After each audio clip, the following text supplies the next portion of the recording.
Last but certainly not least is this headline from Breaking Israel News.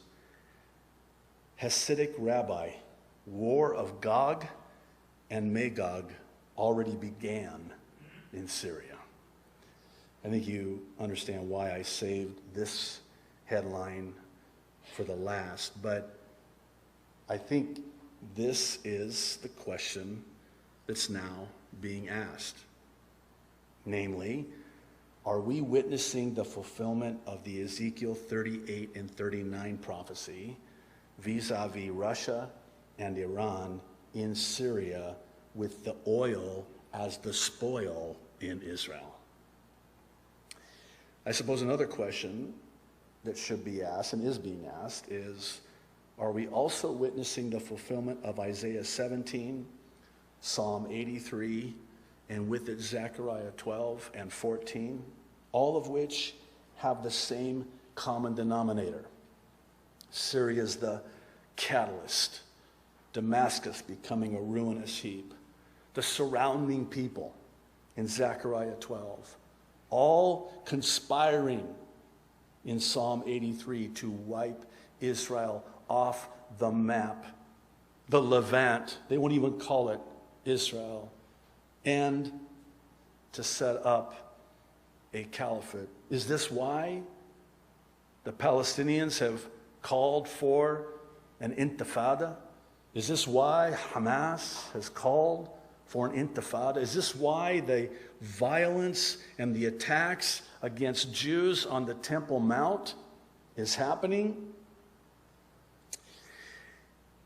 I realize that there are those who are reluctantly cautious to say that this is in fact the fulfilling of these prophecies.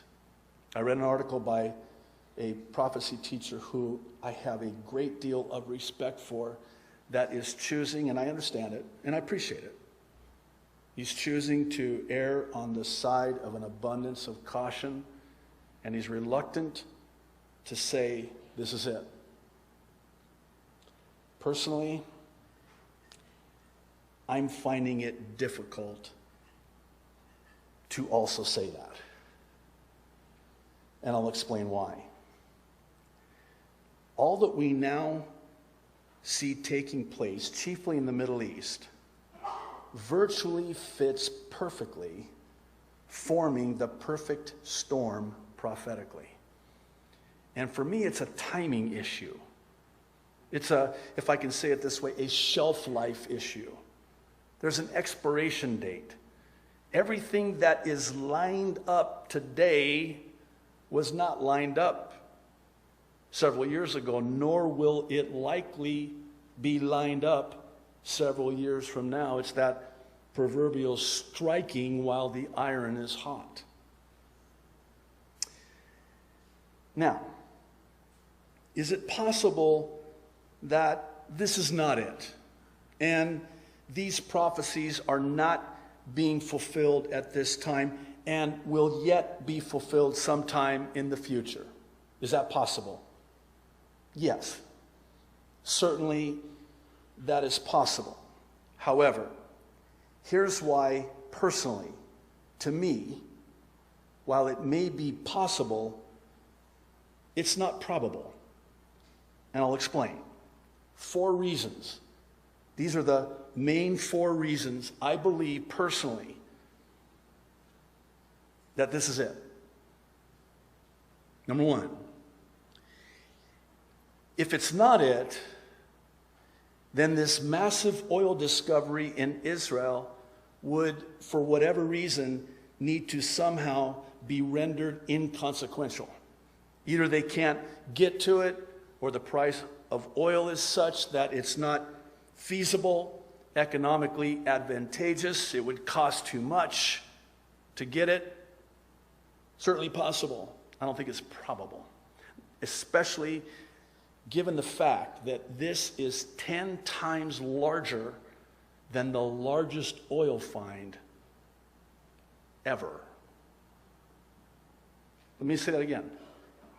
10 times larger than the largest oil find ever. And don't think that Putin, you remember when in 2008 Putin invaded Georgia? I'm not talking about Georgia in the United States.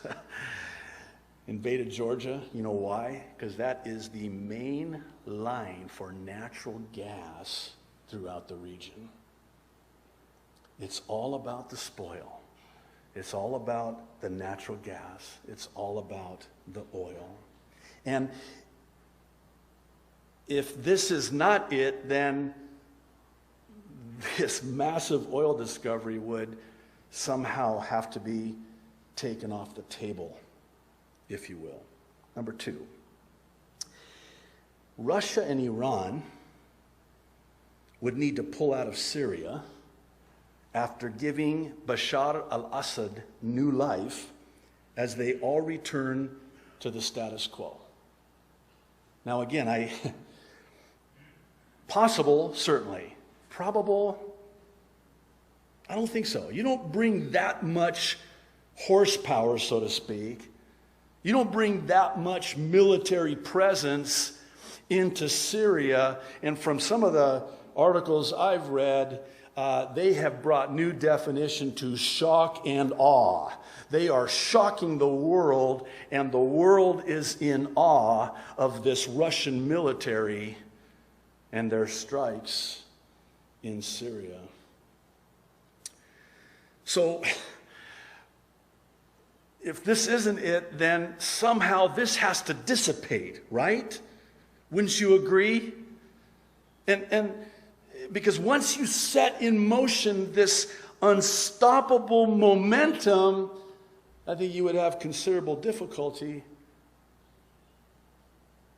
pushing the pause button on that which is already seemingly on fast forward.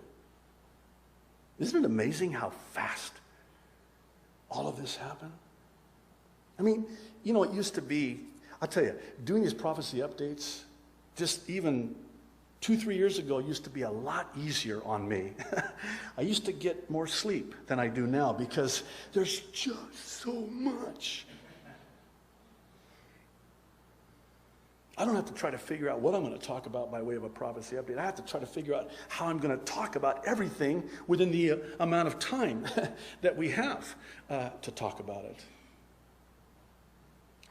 Here's the third reason.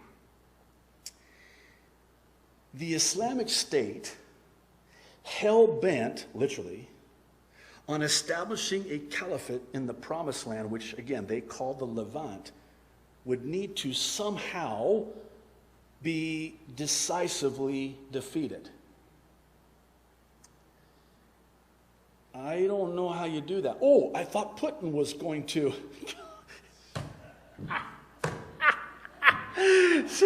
Again, you'll forgive my silly cynicism, but no.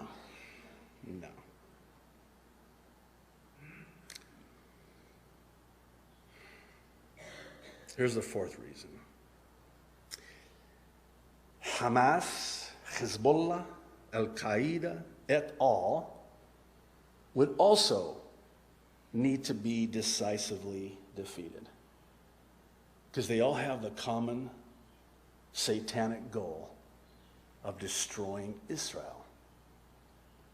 So, again, if you have this unstoppable momentum, then how do you reconcile